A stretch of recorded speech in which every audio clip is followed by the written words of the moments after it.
Bien, vamos a continuar primero desde donde nos quedamos la clase pasada. Bien, colegas, voy a compartir con ustedes, voy a compartir el PPT. Nos quedamos en esta pregunta, ¿sí? En la pregunta relacionada con este texto. Bien, vamos a comenzar y le vamos a pedir para ello al profesor Manuel que nos apoye con la lectura del texto. Y por favor, colegas, todos atentos para poder analizar y obtener la respuesta. Muy buenas noches, profesora. ¿Cómo está, profesor? ¿Qué tal? Buenas noches. Bien, bien, profesora. A ver, iniciamos con la lectura. Lea la siguiente situación y responda a las preguntas. Bueno, ya está. En la sección de salud del periódico mural de la institución educativa de los estudiantes de segundo grado, ha incluido el siguiente texto. Meditar es bueno para el cerebro. Afirman actualmente los científicos que estudian los beneficios de la medicina para el sistema nervioso. Por ejemplo, se sabe que la meditación favorece el aumento de pliegues en la corteza cerebral y refuerza las conexiones del cerebro.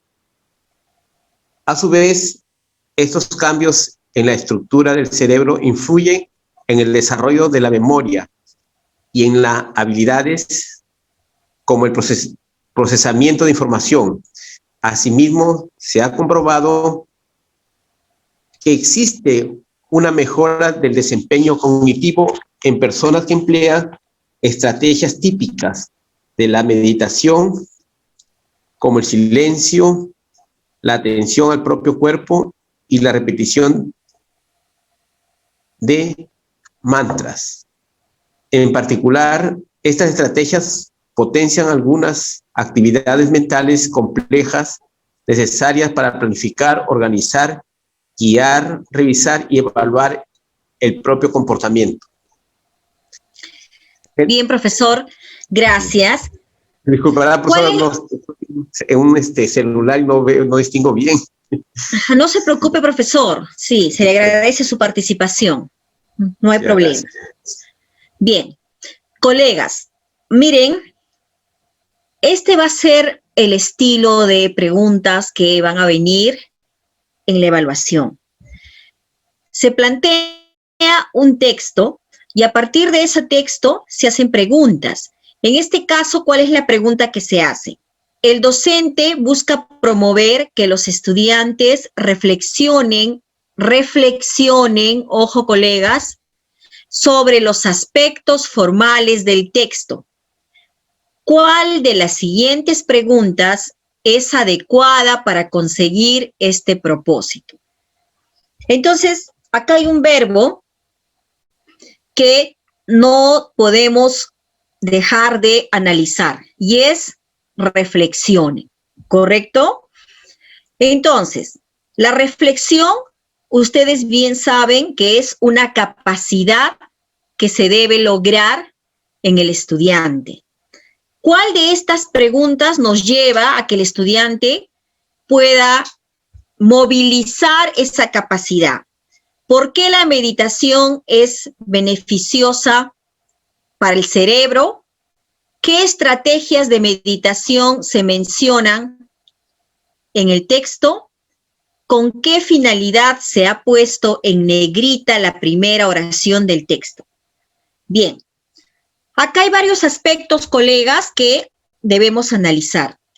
Más allá de este verbo que es importante, no perderlo de vista, también hay otro detalle, y es saber a qué nos estamos refiriendo con los aspectos formales del texto.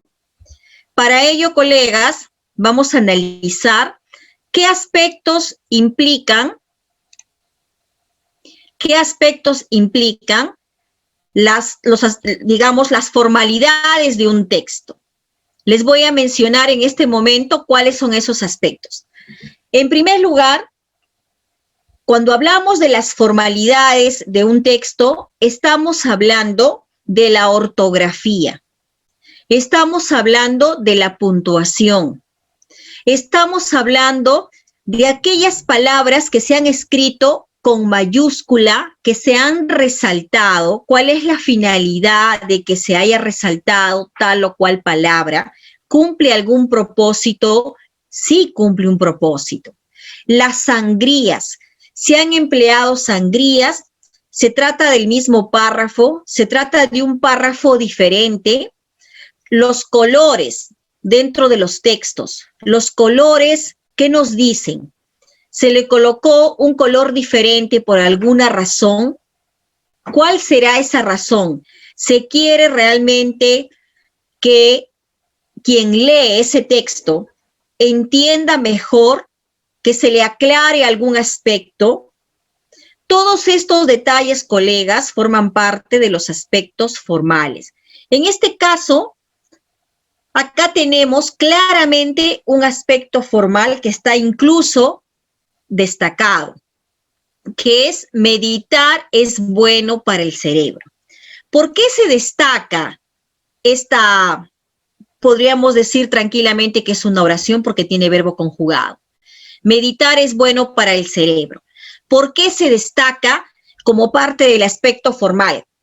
Porque lo que se quiere es que el lector centre su atención en esta expresión para que le permita entender y comprender mejor el texto. Ese es el propósito de los aspectos formales de un texto, colegas, ¿ya? Entonces, por ahí alguien tiene el micrófono abierto, maestros. Sería bueno que lo apaguen. Bien, entonces, maestros, conociendo ya qué abarca los aspectos formales, volvemos a leer la pregunta. El docente busca promover que los estudiantes reflexionen sobre los aspectos formales del texto. ¿Cuál de las siguientes preguntas es adecuada?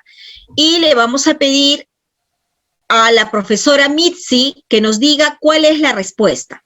¿Cuál será, colega, la respuesta? Si estamos hablando de la reflexión sobre los aspectos formales. Es decir, todo lo que es externo al contenido mismo, todo lo que se aprecia. ¿Qué nos dice la profesora Mitzi? A ver, vamos a pedirle, mientras la profesora Mitzi nos responde, vamos a pedirle a la profesora Anita que nos dé la respuesta. ¿Cuál será la respuesta, maestra? No hay problema, colegas, si no es la respuesta adecuada, ¿ya? Pero es importante que participen, es importante que entren, pues, en contacto con el caso, porque finalmente cuando ustedes se enfrenten a la prueba, eso es lo que van a hacer. Si hay algún voluntario que desea participar, hágalo, maestros. Levanta la mano y enseguida lo escuchamos. ¿Cuál será la respuesta, colegas? La profesora Anita nos está escuchando. Ya, ¿qué nos dice la profesora Fanny? ¿Cuál será la respuesta? Miren, colegas, en este caso, como estamos hablando de los aspectos formales y queremos que reflexione sobre los aspectos formales del texto, entonces la pregunta que nos llevará a esa reflexión va a ser ¿con qué finalidad se ha puesto en negrita la primera oración del texto? Porque lógicamente esta pregunta le va a llevar a quien lea, ¿no? O lo va a llevar al estudiante a meditar. Verdaderamente, ¿por qué es que se ha escrito la expresión meditar es bueno para el cerebro con negrilla? ¿Sí? ¿Qué es lo que pretende el autor? Entonces, lo estamos llevando a reflexionar el estudiante, pero sobre un aspecto que no va hacia el contenido. Los aspectos formales están fuera del contenido. Cuando hablamos de los aspectos de fondo de un texto, estamos hablando del contenido. Pero cuando hablamos de los aspectos formales, estamos hablando de aquello que incluso sin leer salta a la vista.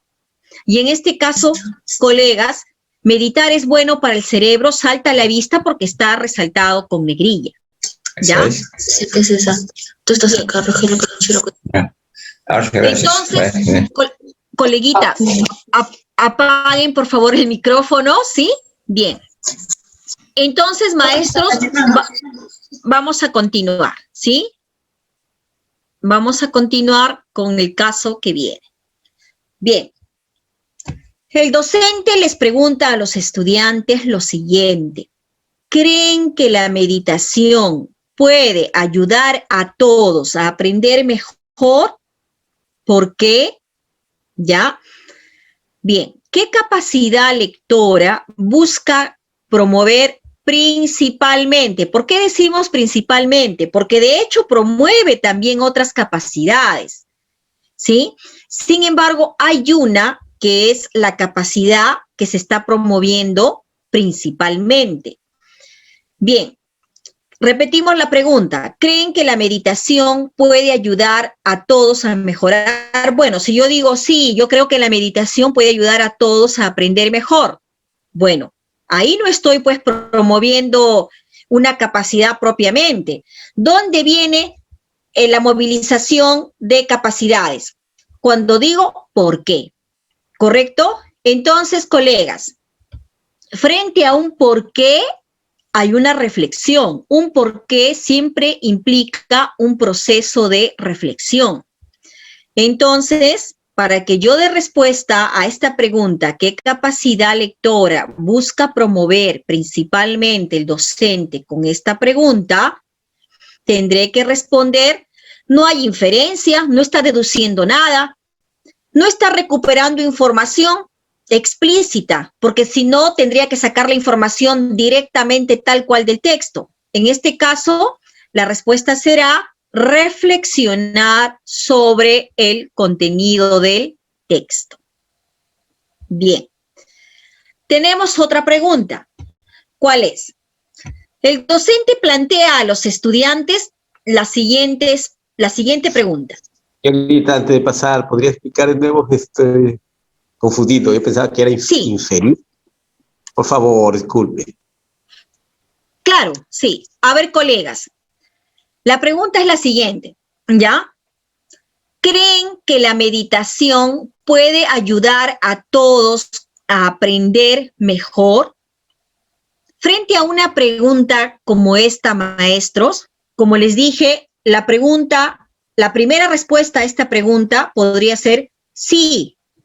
Yo creo que la meditación puede ayudar a todos a aprender mejor, ¿verdad? Si mi respuesta es sí, yo, colegas, al dar esa respuesta, no he inferido. Solamente estoy dando un sí en función a lo que pienso después de haber leído el texto. ¿Correcto? Bien. ¿En qué momento viene la reflexión? La reflexión viene cuando yo respondo ¿por qué? Porque para dar esa respuesta, yo necesito lógicamente una reflexión. Bueno, yo estoy diciendo que sí, la meditación puede ayudar a todos a aprender mejor, pero eso no me dicen en el texto, ¿correcto? Entonces, ¿cuál sería la diferencia entre la inferencia y la reflexión? La inferencia y la reflexión, ¿en qué se diferencian? En lo siguiente, maestros. Cuando yo infiero, ¿correcto? Infiero lo que está detrás del texto. Cuando yo reflexiono una vez que he terminado completamente de leer el texto. O sea, yo ya acabé de leer el texto, ya cerré el texto, ¿sí? Ya me olvido del texto y entonces respondo, a ver, después de que he terminado de leer el texto, ¿creen que la meditación puede ayudar a todos a aprender mejor? Bueno, sí, pero ¿por qué? Bueno, tendré que dar mi razón, que es mi reflexión, y tendré que decir, bueno, porque moviliza los procesos mentales, ¿no? ¿Gracias a qué? Gracias a la sinapsis que se puede producir durante este proceso. En fin, yo puedo explicarlo con mis palabras, puedo explicarlo como yo lo entienda, puedo explicarlo tomando de repente, recordando algunos aspectos que he leído en el texto, pero finalmente es mi reflexión, ¿ya? Porque la diferencia entre una inferencia y una reflexión es que la reflexión es muy personal, ¿correcto? Pero la inferencia, yo no podría inferir, yo no podría deducir, ¿sí?, sin tomar en cuenta lo que se ha planteado en el texto, ¿correcto? En cambio, una reflexión implica un proceso personal que responde generalmente a un porqué. Acá hay que tener bastante cuidado, colegas.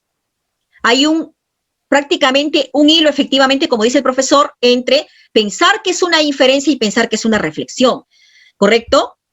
Bien, pasamos ahora a la otra pregunta y dice, el docente plantea a los estudiantes la siguiente pregunta. ¿Qué título le pondrían al texto para que alguien que no lo ha leído sepa de qué trata? Lo primero que tengo que saber es que el título de un texto está estrechamente relacionado con el contenido. Pero alguien me dirá, pero yo he leído textos donde los títulos a veces no han tenido relación con el contenido. Sí, es cierto, existen, ¿correcto? Pero genéricamente, generalmente, un texto que ha sido un texto académico, nos vamos a centrar en los textos académicos. Los textos académicos sí se corresponden generalmente con el título, se corresponde con el tema. No nos vamos a, digamos, detener en otro tipo de textos donde de repente el autor pues quiere ir contra toda norma y le pone un título descabellado que nada tiene que ver con el contenido. No nos vamos a centrar en ese tipo de textos, nos vamos a centrar en aquellos en los que regularmente el título tiene una relación con el tema. Entonces, la pregunta es, ¿qué título le pondrían al texto para que alguien que no lo ha leído sepa de qué trata?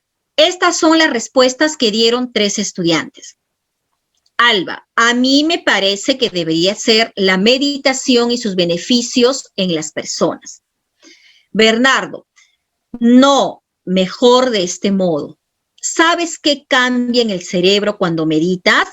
Bueno, acá ya nosotros podemos hacer inmediatamente podemos hacer un descarte. Y es que cuando uno rinde una prueba hay métodos, y esto se llamaría el método de descarte, ¿no? ¿Por qué descarto esta respuesta de plano? Porque es una interrogante. Y porque dentro de las formalidades de un título se sabe que no proceden las preguntas interrogativas. ¿Por qué? Porque la característica de un título es que sea una frase nominal. Y cuando hablamos de una frase nominal, hablamos de una frase nominal cuando tenemos una expresión, ¿sí?, cuyo núcleo es un nombre o sustantivo, ¿correcto? Entonces, de plano ya no puede ser un título, una pregunta y una interrogación. Entonces, pasamos a lo que dice Cassandra. Cassandra dice, yo prefiero que sea así. Las mejores estrategias para una buena meditación. Muy bien. Si yo analizo las expresiones, ¿no? En este caso, las dos cumplen con las formalidades que nos dicen que son frases nominales, que el título debe ser una frase nominal. Ahora me centro en el contenido. La meditación y sus beneficios en las personas. ¿De eso me habla el texto? A ver, retrocedo. Meditar es bueno para el cerebro, ¿correcto? Miren, eso que se ha resaltado es clave. Cuando ustedes vean en los exámenes expresiones resaltadas, no las pierdan de vista, porque va a ser el norte de las respuestas, ¿ya? Entonces, Miren, colegas.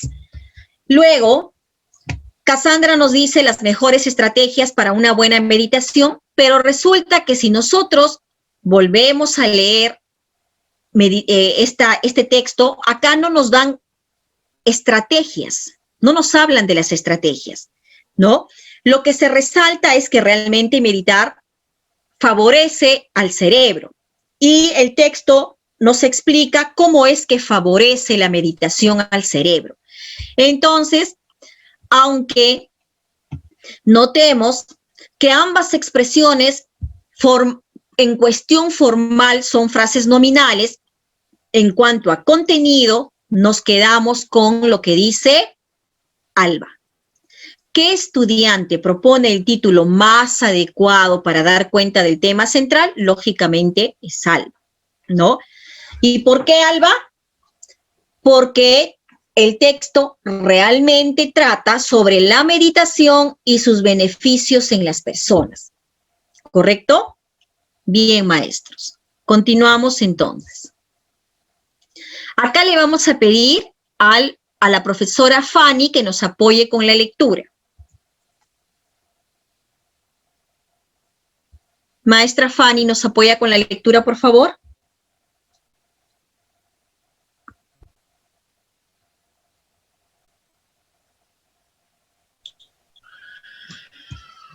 Yo, Miss. Ya, gracias, profesora. Ya.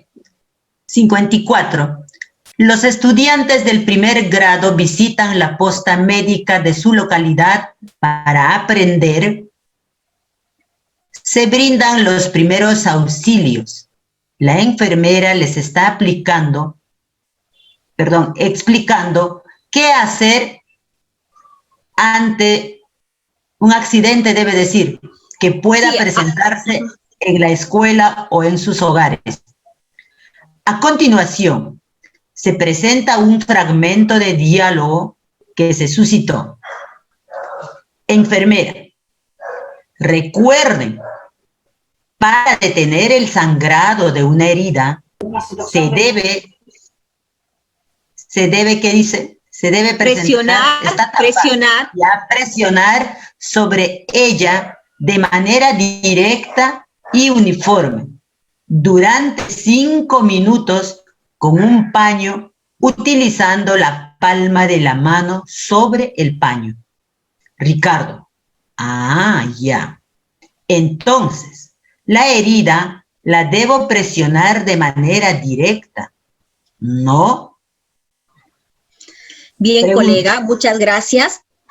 ¿Cuál es la pregunta? Miren, maestros, es casi un hecho que en la evaluación les venga un caso como el que estamos analizando en este momento, pero donde se hable pues de la COVID-19, ¿correcto? Contextualizado. Bien, incluso probablemente venga más de un texto que hable también sobre ese tema, ¿no? Entonces, colegas, a ver, vamos a continuar. ¿Qué capacidad de comprensión de textos orales se evidencia principalmente en la intervención de Ricardo? ¿Qué capacidad? Inferir, recuperar o reflexionar. ¿Qué nos dice el profesor Rogelio? ¿Cuál será la respuesta, maestro? Ricardo, ¿qué estará haciendo? ¿Estará infiriendo, estará recuperando información o estará reflexionando? Coleguitas, me encanta que ustedes participen porque así aprenden mucho más. ¿La B, maestra? Muy bien. La B. Bien. La B. Bien, colegas, ¿por qué es la B?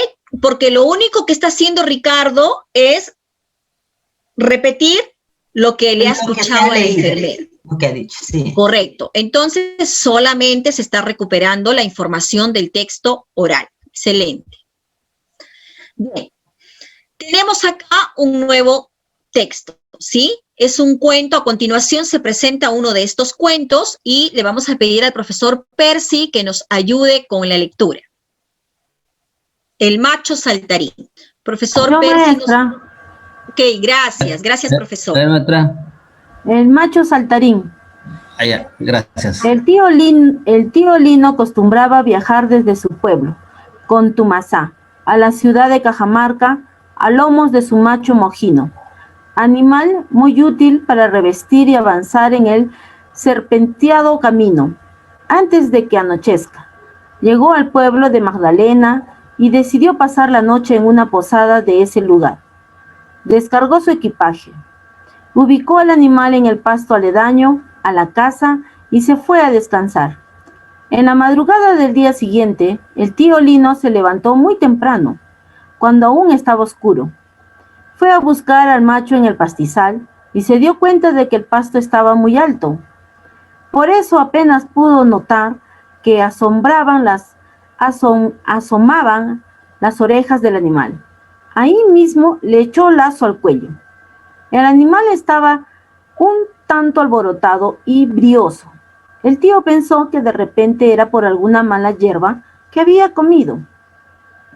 Tan bravo estaba que tuvo que atarlo a un palo para ensillarlo. Salió de Magdalena sobre el lomo del macho que brincaba como nunca. Era incómodo, pero dicho estilo lo hacía avanzar más rápido con la empinada cuesta del camino. Pasaron por los pueblos de Ñamas y San Cristóbal, cuando todavía estaba muy oscuro, pero cuando estuvieron en el cumbe, empezó a clarear el día. Entonces el tío Lino se da cuenta que no iba montado en su macho mojino, sino en un conejo silvestre gigante. Bien, colegas, el docente busca que los estudiantes deduzcan, ¿sí? Información implícita, o sea, información que está, no es, yo no puedo, cuando uno, colegas, cuando uno habla de una deducción, ¿correcto? No puede hablar de información que está presente en el texto, sino entre líneas. Para que ustedes puedan diferenciar mejor entre una deducción y una reflexión, acuérdense siempre, ojo, entre líneas es deducción, detrás de las líneas es reflexión, ¿ya? Esto es importantísimo para que ustedes diferencien. Lo que está entre líneas, ¿sí? Lo que no está escrito, pero lo que yo puedo deducir es inferencia. Pero cuando hablo de detrás de las líneas, ya cerré, ya acabé, correcto, es reflexión. Bien, entonces, el docente busca que los estudiantes deduzcan información implícita, o sea, información sobreentendida, ya, en el cuento. ¿Cuál de las siguientes preguntas es adecuada para lograr dicho propósito?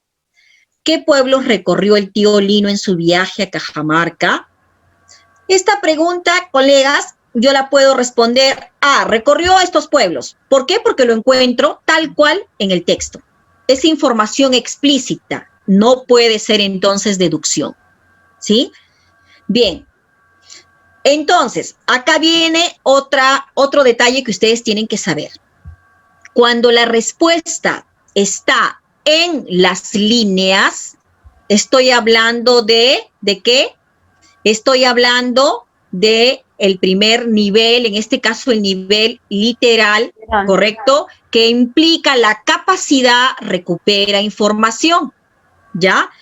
Entre líneas estoy hablando de la inferencia, ¿correcto? Infiere, deduce.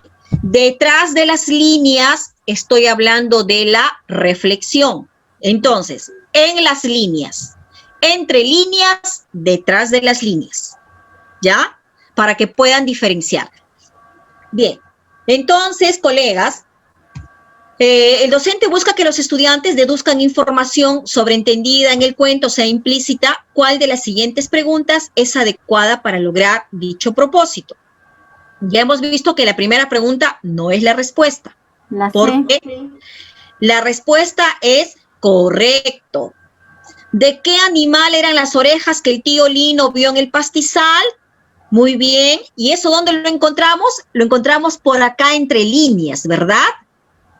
Acá lo encontramos entre líneas. Porque cuando hemos ido leyendo, nosotros hemos podido inferir.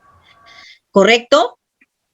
Acá dice, por ejemplo, en la madrugada del día siguiente, el tío Lino se levantó muy temprano, cuando aún estaba oscuro, fue a buscar al macho en el pastizal y se dio cuenta de que el pasto estaba muy alto, por eso apenas pudo notar que asomaban las orejas del animal. Entonces, colegas, esto, entre otras ideas que están entre líneas, me llevan a inferir que con esta pregunta yo puedo, pues, movilizar la capacidad de la deducción. Bien. Correcto.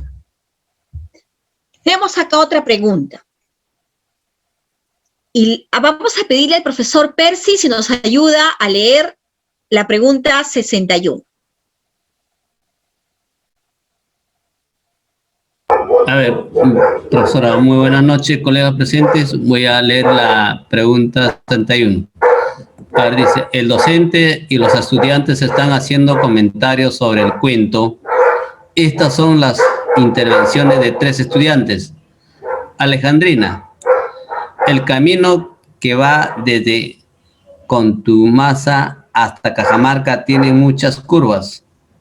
Benicio, en la noche, el tío Lino no distinguió que su macho mojino se había transformado.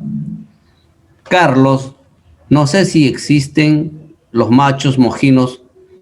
Me pregunto si serán como los burros o los caballos. Bien, colegas. ¿Qué comentario evidencia una reflexión sobre el contenido del cuento? ¿Cuál será, maestros, la respuesta? Una reflexión detrás de las líneas, ya cerré, ya acabé de leer. ¿Cuál es? ¿Lo que dice Alejandrina, lo que dice Benicio o lo que dice Carlos? Lo que dice Carlos. Carlos. Muy bien, Carlos. Correcto. Carlos, Lo que dice Carlos, ¿no? Si él se permite decir no sé si existen, es porque ya reflexionó y trató de encontrarle una respuesta y está en esa duda. Bien, correcto, colegas. Entonces ya vamos encontrándole la diferencia entre la inferencia y la reflexión. Bien, vamos a dar lectura a un nuevo texto. Colegas, recuerden que las pruebas están plagadas de textos y a partir de textos, así como estamos leyendo, es que ustedes van a ir dando respuestas, ¿ya? Entonces tenemos que familiarizarnos bastante con los textos. Profesora María Elena, ¿nos puede apoyar con la lectura, por favor? Sí. En el marco de las Olimpiadas Escolares de UNAIE, los estudiantes de segundo grado están interesados en buscar información sobre los deportistas más destacados del Perú. En este contexto, el docente les propone leer el siguiente texto sobre la atleta Gladys Tejeda. Gladys Tejeda se inició como una deportista aficionada. Ella se levantaba a las 5 de la mañana para salir a correr en su natal Junín. Demoraba 1 hora y media en retornar a casa. En realidad, iba a todos lados corriendo, hasta cuando tenía que ir a comprar leche a la tienda. Una mañana del 2000, cuando tenía 15 años, Gladys vio las Olimpiadas por televisión. Durante la transmisión hubo un hecho que la sorprendió: la poca cantidad de deportistas peruanos participando en los Juegos Olímpicos de Sydney. Mientras Gladys miraba el televisor, se iba esbozando en su interior la meta más importante de su vida. Esa mañana no imaginaba que 12 años después la alcanzaría. En 2009, luego de ganar un campeonato en Junín, la vida de Gladys dio un giro, pues el Instituto Peruano del Deporte, IPD, la reclutó para que represente al país en maratones internacionales. Su primera gran prueba fue en Bogotá, 2010, donde corrió la media maratón de 21K. En adelante cosecharía varios logros, entre los cuales destacó la obtención de la medalla de oro en los Juegos Bolivarianos del año 2013. Sin embargo, recién en 2012 Gladys clasificó a los Juegos Olímpicos de Londres, Inglaterra, por obtener el 4º lugar en la Maratón Internacional de Seúl, Corea del Sur, con un tiempo aproximado de 2 horas y 32 minutos. En esos Juegos Olímpicos, Gladys se encargó de hacer flamear la bandera peruana, capitaneando a la delegación nacional. Bien, este es un texto que ha sido adaptado del Comercio. Bien, colegas. El docente busca que los estudiantes deduzcan. Miren, vienen muchas preguntas en función de las capacidades, colegas. Por eso es que hay que dominar en qué momento es deducción y en qué momento es reflexión, porque lo literal ya se conoce, ¿no? Lo que es recuperación de información es fácil. Entonces, el docente busca que los estudiantes deduzcan información implícita o sobreentendida en el texto. ¿Cuál de las siguientes preguntas es apropiada para conseguir este propósito? ¿Qué hecho sorprendió a Gladys cuando vio las Olimpiadas de Sydney? Bueno, esta pregunta yo la respondo. El hecho que le sorprendió a Gladys es este. Si yo estoy respondiendo fehacientemente cuál es el hecho, es porque la respuesta la encuentro explícitamente en el texto. ¿Cuál era el objetivo principal que Gladys quería alcanzar? Entonces yo retrocedo, busco el objetivo, ¿no? Y no lo voy a encontrar tal cual, como si, ¿dónde está el objetivo? Voy a encontrar muchas oraciones que me hablan de lo que ella deseaba, ¿correcto? Pero no voy a encontrar exactamente cuál es el objetivo. Lo voy a tener que deducir a raíz de lo que dice en el texto. Y la tercera pregunta, ¿en qué competencia Gladys ganó una medalla de oro? ¿En qué competencia? Bueno, de hecho también tendría que yo volver al texto y ponerme a buscar en qué competencia es que gana la medalla de oro. Entonces, colegas, ¿cuál será la respuesta? La respuesta será ¿cuál era el objetivo principal? Correcto, bien, maestros. ¿Cuál era el objetivo principal que Gladys quería alcanzar? ¿No? Bien, pasamos a la pregunta 84. En la pregunta 84, ¿qué nos dice? El docente busca que los estudiantes reflexionen. Ya cerré el texto, ya acabé con esta lectura. Ya no se olviden que la reflexión es detrás de las líneas. Bien, entonces, reflexionen sobre el contenido del texto. ¿Cuál de las siguientes acciones pedagógicas es adecuada para lograr el propósito de que el estudiante reflexione sobre el contenido? Pedirles que subrayen en el texto expresiones con sentido figurado, como la vida de Gladys dio un giro. No. Luego, pedir que en equipos traten de explicar qué significa apoyándose en fragmentos del texto. Tampoco. A ver cuál es. Esa es la primera alternativa. La segunda es pedirles que identifiquen los acontecimientos relevantes, o sea, importantes, que menciona el texto sobre la vida de Gladys.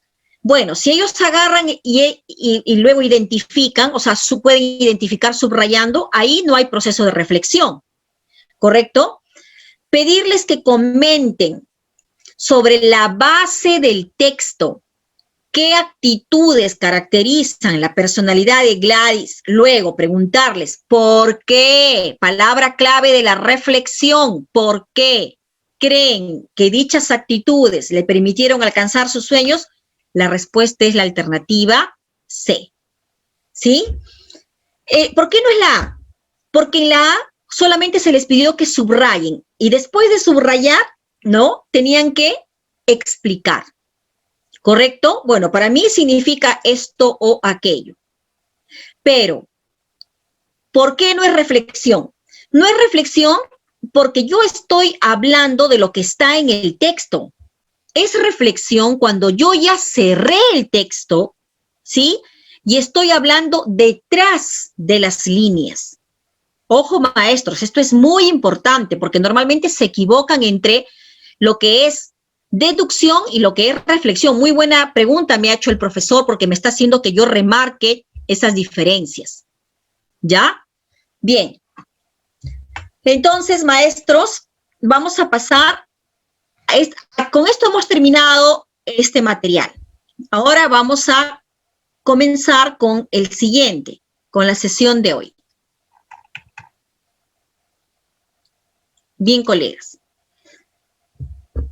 Estos procesos, cuando uno dicta una clase, maestros, debe tener en cuenta 3 procesos.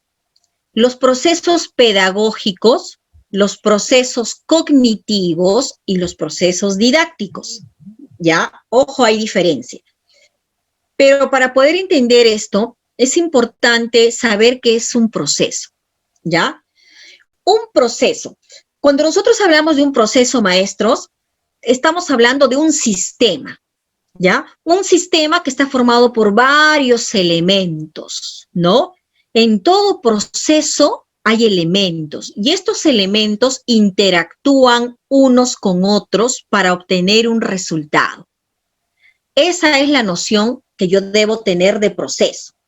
Bien, entonces, ¿qué pasa si un elemento de ese proceso falla? El resultado deseado no se obtiene, ¿correcto? Pues bien, entonces, nosotros vamos a hablar de procesos pedagógicos para referirnos a todas las actividades que debe desarrollar o tener en cuenta un docente en cada clase, sea la clase que fuere, sea la clase de comunicación, sea la clase de matemática, de cualquier área, ¿correcto?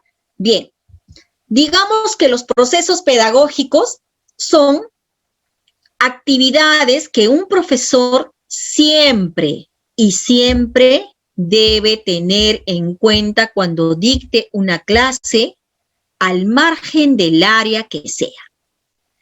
Ahora, estos procesos son intencionales, sí, claro, son intencionales porque tienen como propósito lograr que el alumno aprenda significativamente o lograr que el estudiante pueda aprender o desarrollar competencias gracias a la movilización de capacidades. Y para eso, yo, maestro, soy el mediador, ¿correcto?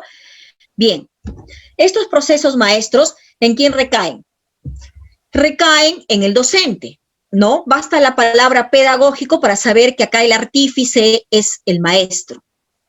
En cambio, los procesos cognitivos, maestros, también implican movilización de elementos, pero estos elementos, ¿dónde están? En la mente del estudiante, ¿sí? Y en la medida en que estos procesos se combinen, se asocien, vamos a producir aprendizajes en nuestros estudiantes. Esto permite, pues, que el estudiante pueda realmente incorporar nuevos conocimientos. Pero este acto, ¿en quién recae? En el estudiante. Digamos que nosotros, dentro de un proceso cognitivo, solamente somos mediadores. Por eso, cuando a veces dicen, ¿pero por qué hay tanta diferencia entre un estudiante del campo y un estudiante de la ciudad? ¿Por qué? Si el Ministerio de Educación propone la misma estructura curricular, si el Ministerio les dice a los maestros, miren, esto es lo mínimo que ustedes tienen que trabajar, ¿no?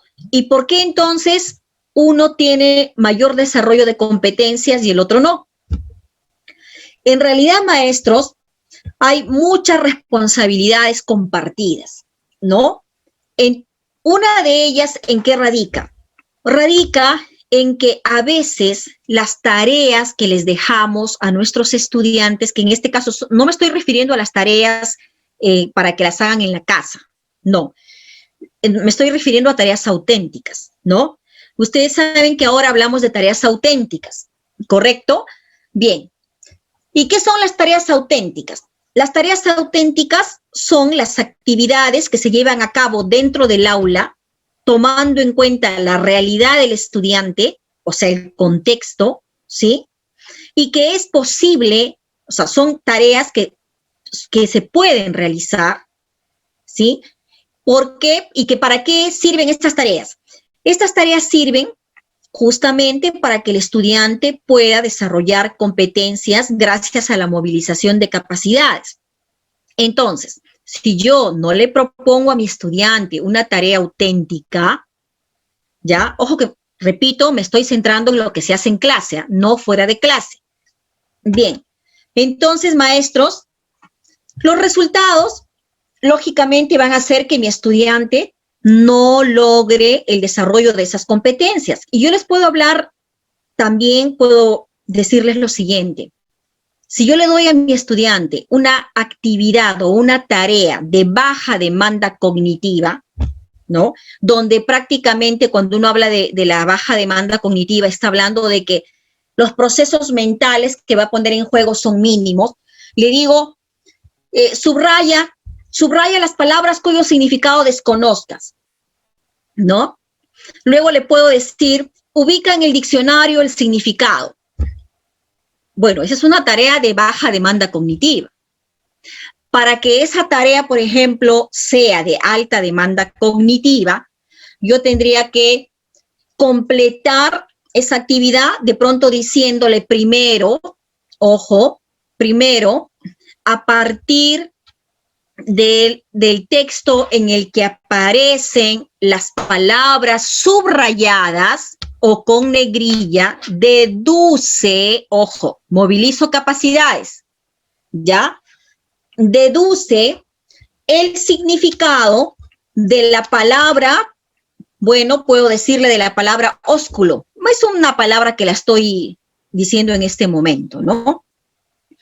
Entonces, el alumno sí se va a esforzar claramente en leer una y otra vez la oración y tratar de deducir el significado de esa palabra a partir del contexto oracional en el que aparece. ¿Correcto? Entonces, maestros, esto, después de haber hecho ese procedimiento y que el estudiante diga muy bien, a partir de esta contextualización del término, pues considero que el significado de esta palabra es tal, ahí recién le digo muy bien. Ahora, contrasta el significado, ¿no? Tu significado, el significado que le has asignado al término por contexto, ¿sí? Con el significado que se le otorga en el diccionario. Entonces, miren, maestros, dedujo, ¿sí? Comparó, contrastó, ¿correcto? Mientras versus y subrayó. Y simplemente subrayó y buscó. Dense cuenta que hay grandes diferencias muy marcadas entre los procesos cognitivos que hemos movilizado en este estudiante. Hay grandes diferencias. Entonces, colegas, para ello es sumamente importante cómo diseñemos la instrucción de las tareas académicas para nuestros estudiantes. Es muy importante. Acá el rol del profesor es sumamente importante. Ahora preguntarle al alumno bueno, hablando del curso, ¿qué es el sujeto? ¿No? ¿Qué es el predicado? Hacer preguntas de esa naturaleza, colegas, no movilizan en absoluto las competencias, porque yo dije el primer día, una competencia moviliza conocimientos, habilidades y actitudes. Y si yo le pregunto qué es el sujeto, ¿qué cosa estoy movilizando? Solamente conocimientos. Entonces no estoy desarrollando, ¿sí? Competencias. ¿Correcto? Bien. Entonces, maestros, yo les decía, por eso yo comencé la primera sesión dando el enfoque por competencias, porque la mirada en todo lo que se haga como maestro tiene que ser desarrollo de competencias. Ya nos olvidamos del profesor que entraba y que solamente dictaba, ¿correcto?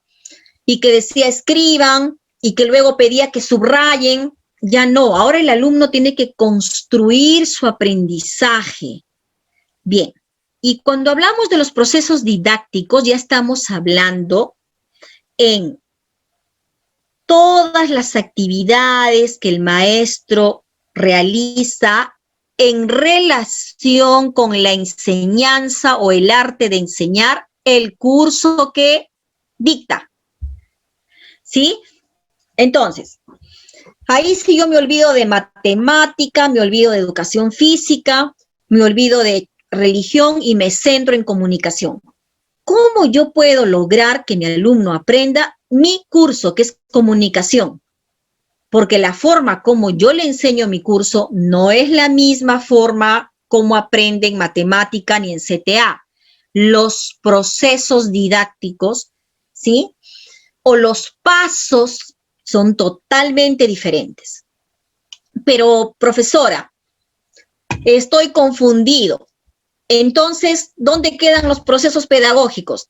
Es que los procesos didácticos están dentro de los procesos pedagógicos, donde ahora los vamos a ver. Bien, entonces, procesos pedagógicos, responsable el profesor. Procesos didácticos, responsable el profesor. Procesos cognitivos, nosotros somos mediadores, pero es el alumno el que tiene que movilizar esos procesos gracias a las tareas auténticas que el docente diseñe bajo el enfoque por competencias, tomando en cuenta los procesos didácticos, o sea, los pasos que debemos tener en cuenta para lograr que mi alumno aprenda todo lo relacionado con mi área. ¿Ya? Bien. Entonces, colegas, vamos a trabajar los procesos pedagógicos porque si no se comprende un proceso pedagógico, no se puede comprender un proceso didáctico. En una clase, ¿qué debe tener en cuenta un maestro? Para empezar, los procesos pedagógicos, ¿qué son? Son actividades que desarrolla el docente de manera intencional. Yo hoy día tengo el propósito de que mi alumno aprenda a redactar textos expositivos. Ese es mi propósito, ¿correcto? Entonces, para ello, yo voy a diseñar actividades que me permitan lograr esa meta. Bien, ¿cuáles son los procesos pedagógicos? Se parte de un problema, se problematiza, ¿sí? Muy bien. Después yo le doy a conocer a mi estudiante, le informo y le digo, muy bien, ¿sí? Chicos, hoy día vamos a aprender, ¿sí? A redactar textos expositivos. Para ello, vamos a llevar a cabo las siguientes actividades. Primero, ustedes van a leer 2 textos que hablen acerca de las causas y consecuencias de la COVID-19. Muy bien. Después van a trabajar organizadores gráficos para constatar la síntesis de la información o que ustedes hayan comprendido el contenido de estos textos. Después, ¿sí? Vamos a trabajar, vamos a planificar cómo vamos a redactar el texto expositivo. Para ello vamos a utilizar un esquema. ¿Qué esquema? Vamos a trabajar el esquema enumerativo, o pueden ustedes mencionar otro tipo de esquema, ¿no? Luego, ustedes, después de haber planteado el esquema, ¿sí? ¿Qué vamos a hacer? Vamos a revisar los esquemas, ¿no? Y cuando se validen los esquemas, comienzan a redactar, ¿ya? Después de que redactan, el primer borrador lo vamos a revisar. ¿Cómo? Entre equipos. El equipo 1 le entrega su borrador al equipo 2, el equipo 2 al equipo 3 y así. Luego vamos a hacer una puesta en común de todos los aspectos que se deben mejorar. Enseguida los equipos van a mejorar sus textos, los van a van a tener en cuenta todas las observaciones para que puedan volver a mostrar sus productos. Y después yo como maestro o como maestra voy a hacer una última revisión también mostrándoles a todos para que los equipos saquen su versión final. ¿Qué he hecho, maestros? Les he dicho paso a paso cómo es que yo he organizado esa clase. Pero, profesora, ¿usted cree que tantas cosas se puedan hacer en una sola clase? Por supuesto que no. Cuando uno habla de redacción, es mentira decir que en 2 horas se enseña a redactar. Eso no es redacción. El proceso, por eso se llama proceso, porque tiene partes. La redacción también tiene partes que las vamos a ver a continuación. ¿Correcto? Entonces, maestros, miren, en este momento de la sesión, ¿qué es lo que yo he hecho? Yo le he informado a mi estudiante qué cosa quiero que él logre, cuál es la competencia en producción de textos que quiero que logre, ¿sí? Y le he informado paso a paso lo que vamos a hacer para que él logre. Bien, correcto. Ahora, tenemos otro proceso. Una vez que mi alumno ya se enteró, ya sabe de qué va a tratar la clase, qué pasos vamos a dar para poder lograrlo, empiezo con la motivación, empiezo a despertar su interés, ¿correcto? Bien, ¿y para ello qué hago? Bueno, tengo varios caminos, ¿no? Puedo de pronto empezar haciéndole que él aprecie un video donde el video puede ser variado, colegas, ¿no? Puede estar, de hecho, tiene que estar relacionado directamente, en este caso, con el tema, que es la redacción de textos expositivos, pero podría estar relacionado con la actividad previa, que es la lectura. Entonces, si de repente en la lectura yo le estoy hablando de las causas y consecuencias de la COVID, pongo un videíto de unos minutos, no debe ser mucho, es motivación, que me hable de las causas y las consecuencias, ¿correcto? Pero ¿son las mismas causas que están en el texto o son otras? Hay que tratar, maestros, de que haya relación entre el video y lo que se ha propuesto en el texto, porque también a veces se comete el error de que se dice algo en el texto y el video contradice lo del texto. Entonces, si realmente lo que se quiere es que el alumno contraste, está muy bien, ¿ya? Pero si la idea no es que contraste, sino más bien que complemente, entonces tendrá que haber una relación. Por eso, mucho depende de cuál es el objetivo para poder elegir estas herramientas. Bien, despertamos el interés en los estudiantes, pero en todas las clases, absolutamente en todas. Estos procesos pedagógicos, estas partes, sí o sí tenemos que tomarlas en cuenta en cada clase. Siempre, siempre. Muy bien. Luego, colegas, ¿qué se hace? Después de haber motivado al estudiante, se recuperan los saberes previos, ¿no? Es decir, ¿qué tanto conoce el alumno sobre la redacción de un texto expositivo? A ver, ¿sabe redactar? ¿Alguna vez has redactado algún texto expositivo? Sí, no. ¿Sabes lo que es un texto expositivo? A ver, cuéntame. Juanita, ¿para ti qué es un texto expositivo? Luchito, ¿tú qué dices? Pepito. Muy bien. Me dicen que han redactado. Excelente. A ver, Lucho, tú me dices que has redactado. Muy bien, perfecto. A ver, sal a la pizarra y escribe un párrafo de un texto expositivo. A ver, María, tú me dices que también has redactado. A ver, sal y escribe. Entonces, leemos los textos que han escrito y pues podríamos, por ejemplo, comenzar mencionándoles que, bueno, pero acá yo veo que tú has escrito un cuento. ¿Tú consideras que un cuento es un texto expositivo? ¿Sí o no? ¿Por qué? ¿Cuántas preguntas podemos hacer y recuperar saberes previos, colegas? ¿No?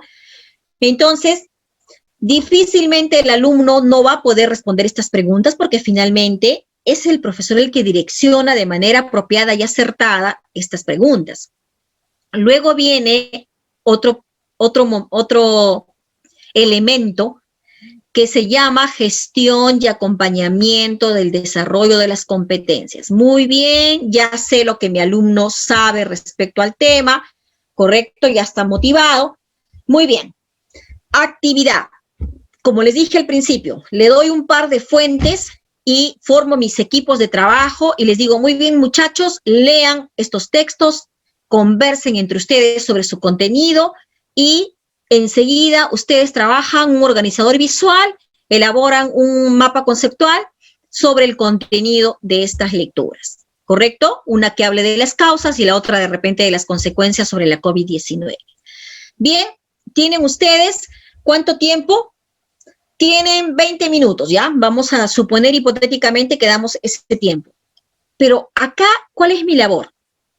Gestionar y acompañar, paso equipo por equipo. A ver, chicos, ¿cómo van yendo? Ya. Pero miren, ¿ustedes consideran que esta es la idea principal?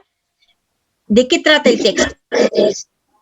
Trata de las causas, profesora. Muy bien, ¿qué más nos dice? Entonces, pasas equipo por equipo y vas monitoreando. No se trata de que en 20 minutos me entregas, chao, yo me siento en el pupitre y adiós, y en los 20 minutos me levanto y digo, entreguen. Porque entonces si alguien me monitorea, me dirá, pero tú no has gestionado en absoluto el aprendizaje. No, pero yo les he dado las actividades. Sí, pero eso no es gestionar. Gestionar significa que tú te acerques equipo por equipo, que preguntes, ¿estás entendiendo, estás comprendiendo? Tú consideras que esta realmente es la idea principal, ¿cuáles serían las ideas secundarias? ¿Sí? Y miren, acá en la gestión del acompañamiento entran incluso los tipos de retroalimentación, ¿no? Hay tipos de retroalimentación reflexiva, retroalimentación por descubrimiento, que bueno, eso también es otro tema. Entonces, maestros, es importante que se gestione el aprendizaje. ¿Y cómo gestiono? Haciendo preguntas con las que yo constato cuánto mi alumno está aprendiendo. Veo lo que está haciendo, redirecciono su aprendizaje y acá entran las palabras claves, evaluación formativa. ¿Correcto? ¿Por qué? Porque ¿qué es la evaluación formativa? Que también vamos a tratarlo en una clase especial, pero voy adelantando. La evaluación formativa, ¿qué cosa es, maestros? Es justamente el proceso de acompañamiento al aprendizaje del estudiante que me permite retroalimentar permanentemente hasta que mi estudiante aprenda. Si realmente el profesor evalúa, ¿no?, bajo una evaluación, en este caso, formativa, ningún estudiante tendría por qué desaprobar, porque si el profesor está gestionando el aprendizaje. O sea, si yo, maestro, estoy frente a mi alumno y permanentemente estoy constatando si estaba aprendiendo. Y si no aprende, inmediatamente yo como facilitador ideo nuevas estrategias para que él aprenda. Entonces no hay forma de que mi estudiante no aprenda. Pero si lo dejo y lo abandono y le doy, toma tus actividades y de acá, faltando 5 minutos para que acabe mi clase, entrégame el resultado y me lo llevo en la maleta y no lo abro más, lógicamente el alumno, Dios sabe cómo trabajó la actividad, si lo hizo bien o lo hizo mal, ¿sí?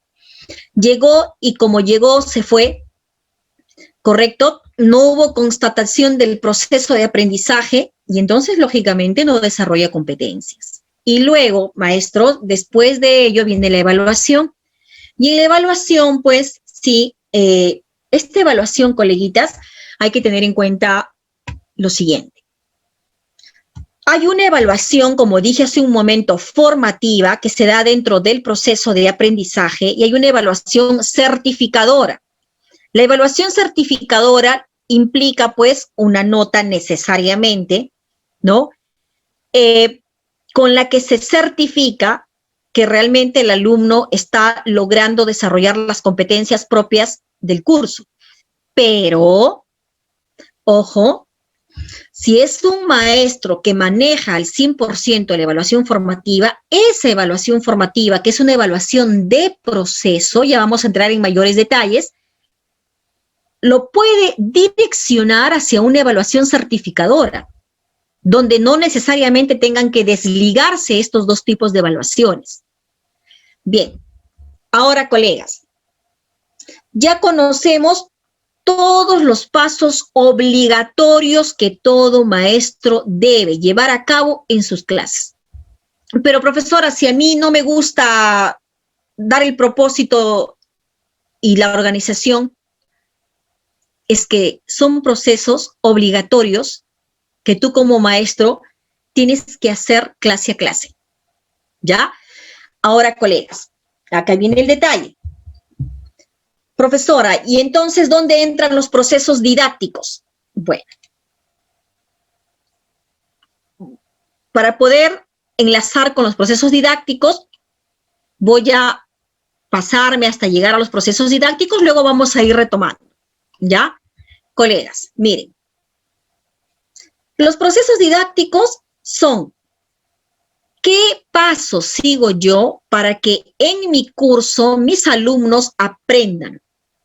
Hay pasos que yo debo seguir para que aprendan o desarrollen, ¿sí? La competencia se comunica oralmente en su lengua materna, o sea, la competencia de la oralidad, ¿sí?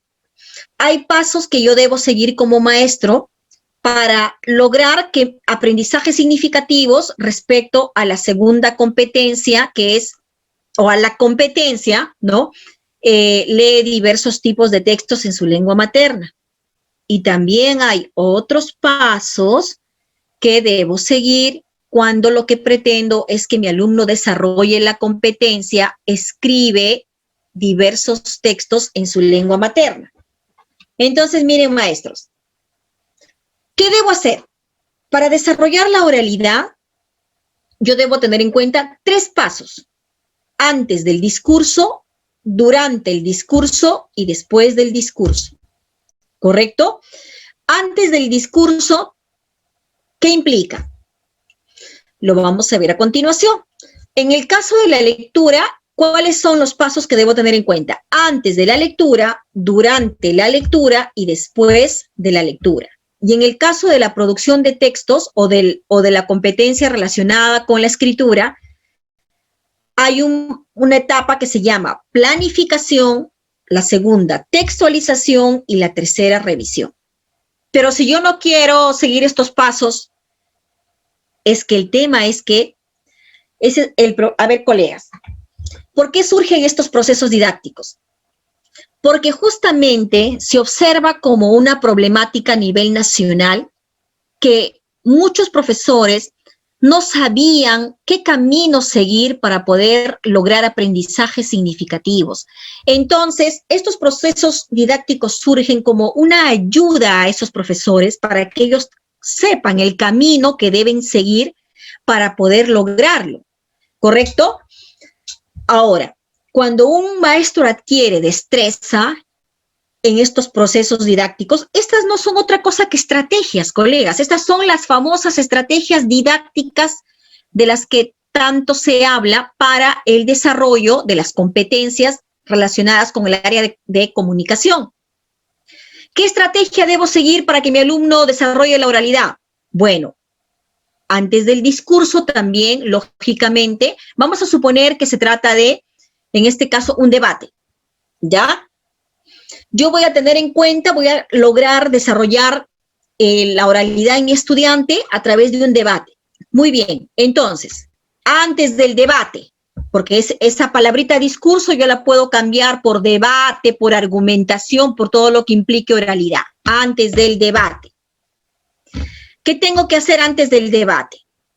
Bueno, antes del debate tendré pues que preparar a mi estudiante brindándole las pautas, ¿no? Las pautas que él tiene que saber y conocer para que las tome en cuenta en el debate. Y para ello, lógicamente, mis alumnos tienen que participar, tendré que formar con apoyo de ellos, ¿ya? Recuerden que hay que involucrar al estudiante, tendré que dividir el salón en 2 grupos, unos con una postura a favor, otros con una postura en contra, ¿no? Tendremos que dar a conocer los temas controversiales, tendremos que definir con qué temas controversiales nos vamos a quedar, finalmente cuál va a ser el tema, muy bien, quiénes van a estar a favor, quiénes van a estar en contra, quién va a ser el moderador, cuántos minutos va a hablar el equipo a favor, cuántos minutos va a hablar el equipo en contra, todos esos detalles antes del discurso, ¿correcto? Bien, durante el discurso, Muy bien, durante el discurso hay un moderador, cuánto va a durar el debate del equipo a favor, cuánto va a durar el debate del equipo en contra, ¿sí? Cuánto van a durar la contraargumentación, cuánto va a durar todo lo que implica el debate. Muy bien, después del debate, a ver, vamos a ver, ¿cuál de los equipos, a favor o en contra? ¿Quién ganó? ¿Quién es el ganador del debate? ¿Por qué? ¿Qué aspectos debemos mejorar en este debate para nuestro próximo debate? ¿Qué cosa no hicimos? ¿Qué cosa estuvo mal? ¿Qué cosa hicimos bien? Estos pasos, colegas, se tienen que seguir. Bien, ahora, si es una argumentación, lo mismo. Entonces, antes de la argumentación, antes del debate, ¿no? Antes del socio plazas por lo que pretendes trabajar para el desarrollo de la oralidad. Bien, ahora, si hablamos de la lectura, maestros, antes de la lectura, el estudiante tiene que analizar el título, tiene que analizar si hay dibujos, tiene que analizar los aspectos formales, si hay palabras resaltadas, palabras con negrillas, si hay palabras con mayúsculas, si hay una palabra más grande que la otra, si hay sangrías, ¿sí? ¿Cuántos capítulos tiene el texto? ¿Quién es el autor? ¿Correcto? Todo lo que implica formalidad. Ya todo lo que yo puedo ver respecto a esa lectura antes de leer. A ver, puedo hacer una pregunta tan simple como, a partir del título, ¿de qué se puede tratar el texto? ¿Por qué crees que el autor ha puesto el dibujo? ¿Qué representará ese dibujo? ¿En qué crees que termine la lectura? ¿Qué sabes del autor? Durante la lectura, lógicamente, es el proceso ya en que se verbaliza, ¿correcto? Pero, maestros, hay que tener en cuenta que este proceso de lectura ya no es simplemente pasar los ojos por las letras. Es un proceso que implica, ¿sí?, comprender y entender lo que yo estoy leyendo. Y durante la lectura, ¿qué hace el maestro? El maestro va a tener intervenciones, sí, ¿no? Va a tener intervenciones como, a ver, ¿qué es lo que acabamos de leer? A ver, ¿qué has entendido, Luis? Muy bien. Y después de esto, ¿qué pasó? Correcto. Y ¿tú qué consideras? ¿Estuvo bien la actuación? O sea, empiezo a trabajar, a movilizar las capacidades. Recupero información. Infiere. No tengo que esperar que termine, ¿ya? Recupero información, mi alumno infiere o deduce y le hago reflexionar. ¿Crees que esta actitud que acaba de trabajar tal o cual personaje o crees que este comportamiento de tal o cual personaje es pertinente? ¿Por qué? ¿Sí o no? ¿Pero por qué? Si no hay un por qué, no hay reflexión. Bien, vamos a continuar. Seguimos. Ahora, colegas, ¿por qué hago eso? Porque a veces terminan de leer 2 páginas y finalmente el alumno se fue perdiendo en el camino, fue perdiendo interés y no comprendió nada. ¿Por qué? Porque no hubo gestión y acompañamiento del aprendizaje significativo. ¿Ya? Entonces, es importante que estemos comprobando evaluación formativa, evaluación de proceso, comprobando una y otra vez si mi alumno está aprendiendo, ¿no? Después de la lectura que hago, todo lo que le pregunté oralmente, yo puedo, pues, proponerlo por escrito, ¿correcto? Pero mi alumno ya no va a saber, ¿por qué? Porque yo lo he ayudado a comprender, porque yo estuve haciéndole preguntas y repreguntas, poniéndole situaciones que me permitan evidenciar cuánto él realmente ha comprendido de la lectura, ¿ya? Miren, colegas, esto, qué diferente es a que yo le diga, toma tus 2 páginas de lectura, léelas, tienes 20 minutos, no te vayas a pasar, luego resuélvete estas preguntas.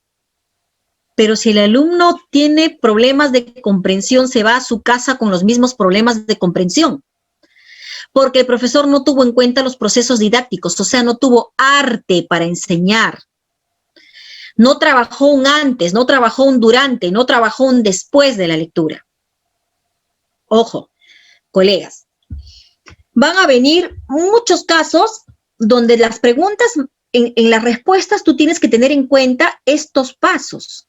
para que puedas marcar. Si tú marcas solamente guiándote de tu experiencia, podrías equivocarte en las respuestas.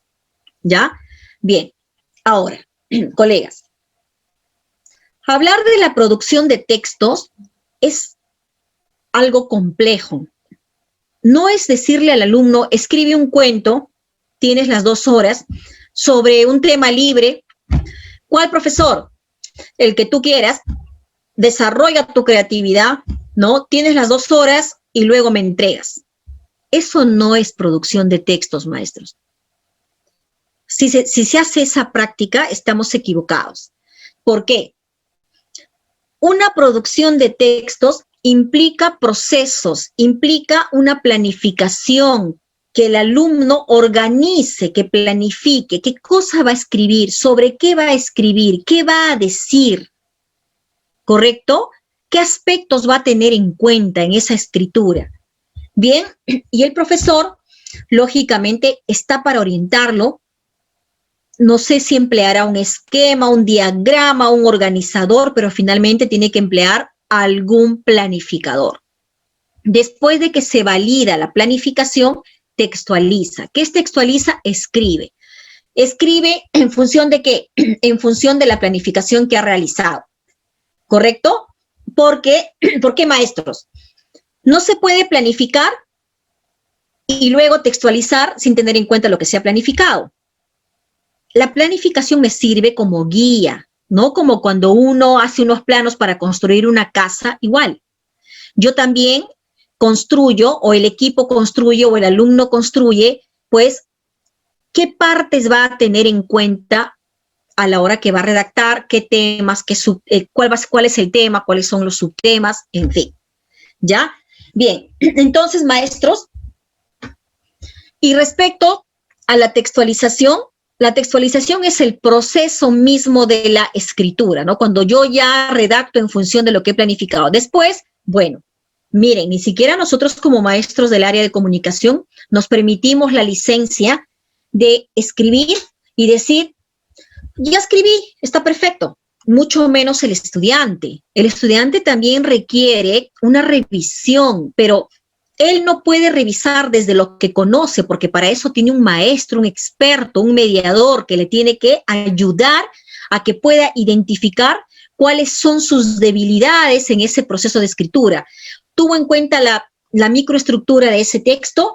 Para empezar, la macroestructura, la microestructura, ¿sí? Identifica bien las ideas la idea principal del texto, identifica bien las ideas principales de cada párrafo, ¿sí? Ha construido bien esas ideas, refuerza esas ideas con ideas secundarias apropiadas, ejemplifica de manera adecuada, ¿ya? Luego, aspectos formales. Ortografía.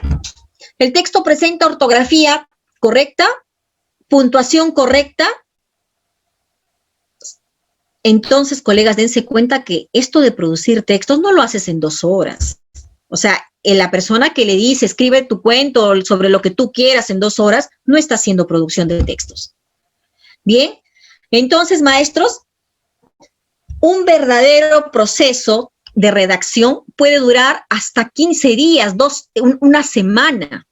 Pero, profesora, si me supervisan, me dirán que yo me estoy dedicando solamente a la redacción. Es que la redacción, maestros, implica lectura, implica desarrollo de la oralidad. Entonces, tú estás desarrollando las 3 competencias porque la producción de textos, ¿sí?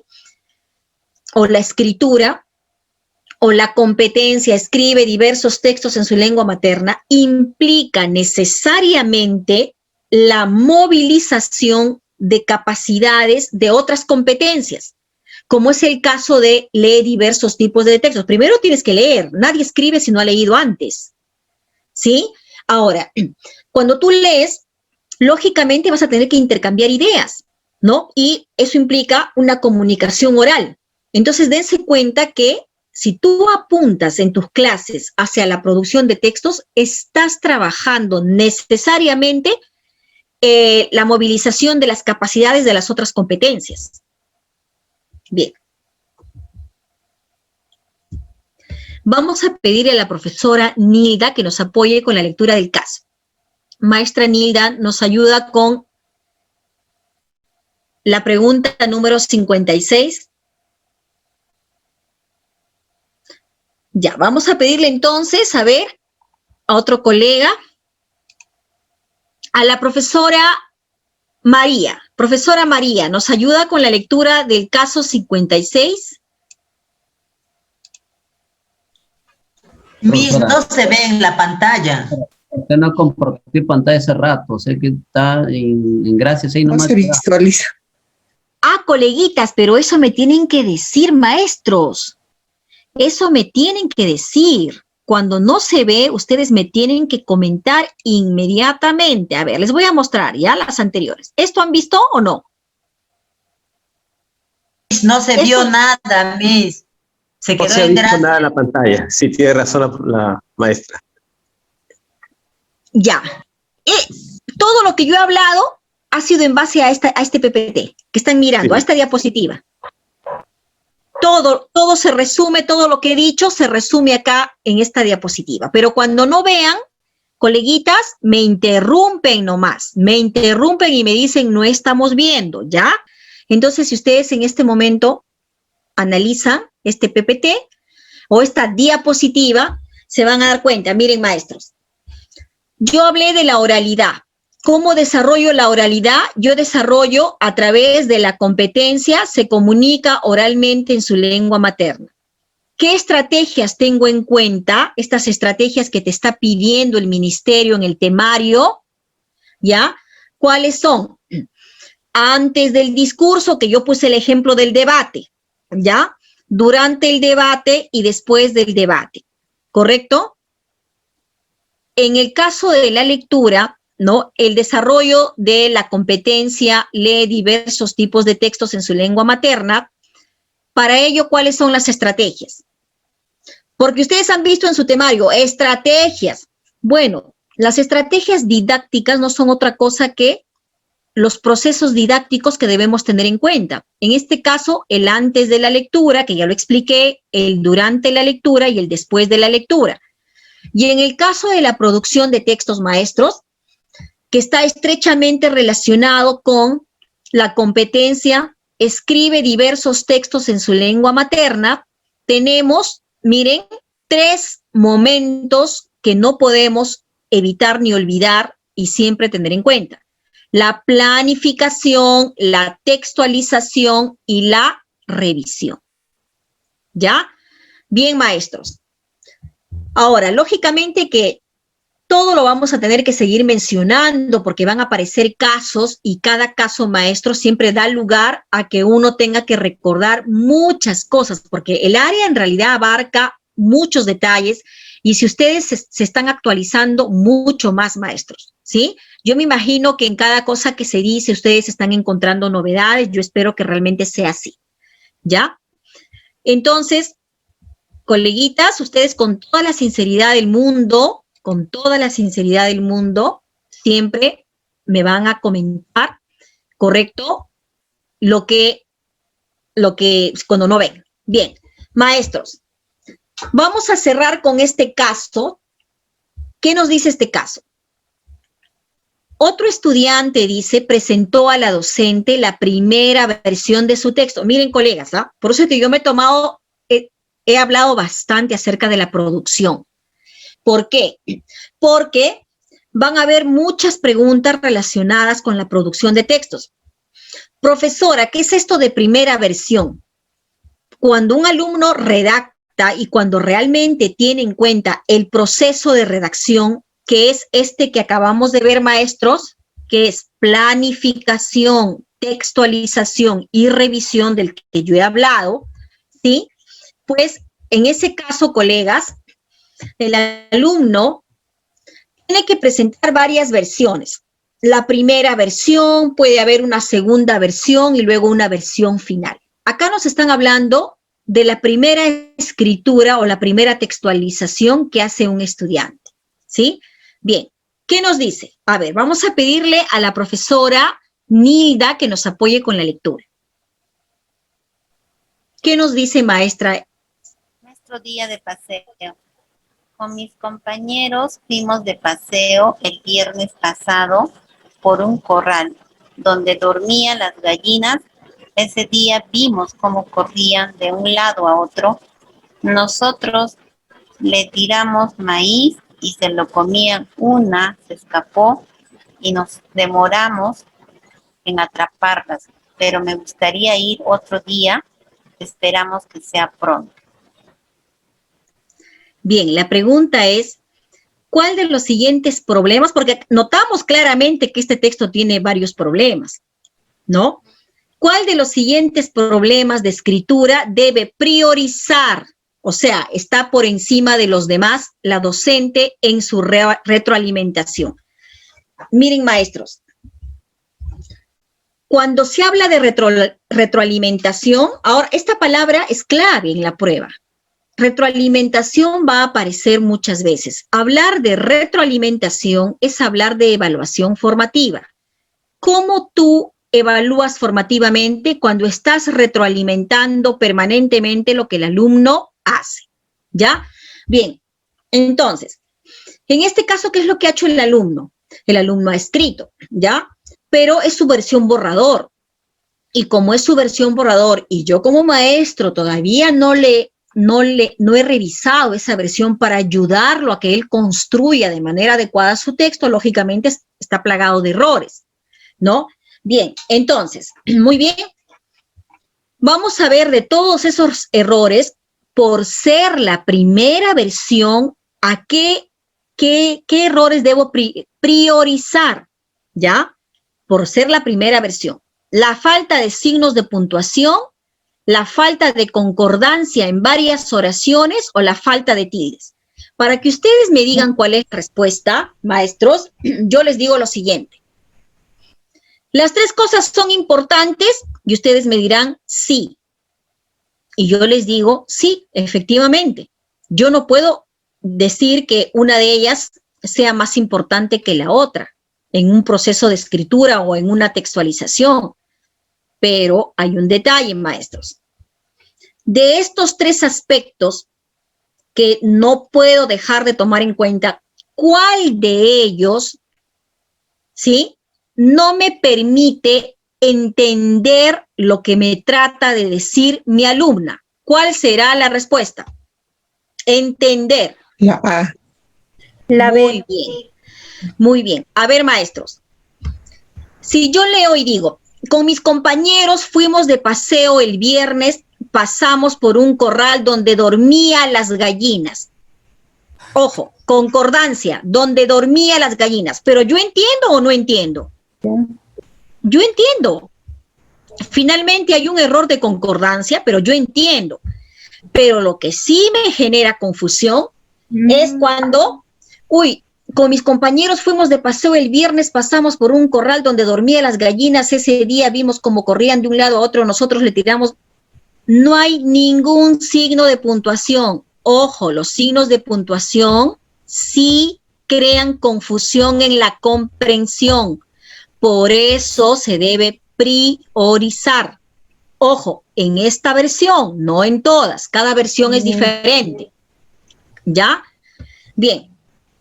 Coleguitas, hay en realidad muchísimo de qué hablar. Yo, sinceramente, siempre, cada clase que les doy lo mejor, trato de que ustedes aprendan lo más que puedan, ¿ya? Espero también hoy día, si se dan cuenta, hay mucho de qué hablar, ¿verdad? Poco a poco irán comprendiendo, irán actualizándose en ciertos aspectos relacionados con el desarrollo del curso. No duden en levantar la mano y pedirme alguna aclaración como lo hizo el profesor, porque eso me da pie a que yo pueda darles mucho más. Bien, colegas, ustedes saben que este material siempre les llega, así que no se preocupen por ello. Educrea siempre garantiza los materiales. Estoy segura que ya les mandó o les va a mandar, ¿ya? Y en este caso vamos a terminar, como siempre, ningún material se va a quedar sin trabajar. Vamos a terminar, coleguitas, la próxima clase. Sí, me gustaría que ustedes en casa realicen también los ejercicios para que cuando lleguen a la clase podamos ya contrastar sus respuestas y puedan darse cuenta ustedes en qué fallaron. Listo, maestros. Entonces, nos vemos la próxima sesión, pues, Dios mediante. Muchísimas gracias, profesora. Muchísimas gracias. Maestra. Hasta la próxima. Gracias, Buenas maestra. noches, colegas. Muy buenas noches Tan con todos, interesante. cada uno de ustedes. que cada vez descubrimos Muchas gracias, muchas maestra cosas. Milagros. Gracias, maestra. Gracias, coleguitas. Muchas gracias también a A ustedes. cuidarnos, por favor. Así es, Buenas maestro. Maestro, noches, gracias. maestros, compañeros, colegas. Saludo de Chincha, Perú, cuna de campeones. Bien, coleguita, qué bueno tenerlo acá como parte de este equipo de docentes con ganas de querer lograr su objetivo, maestro. Gracias, gracias. Nos vemos, colegas.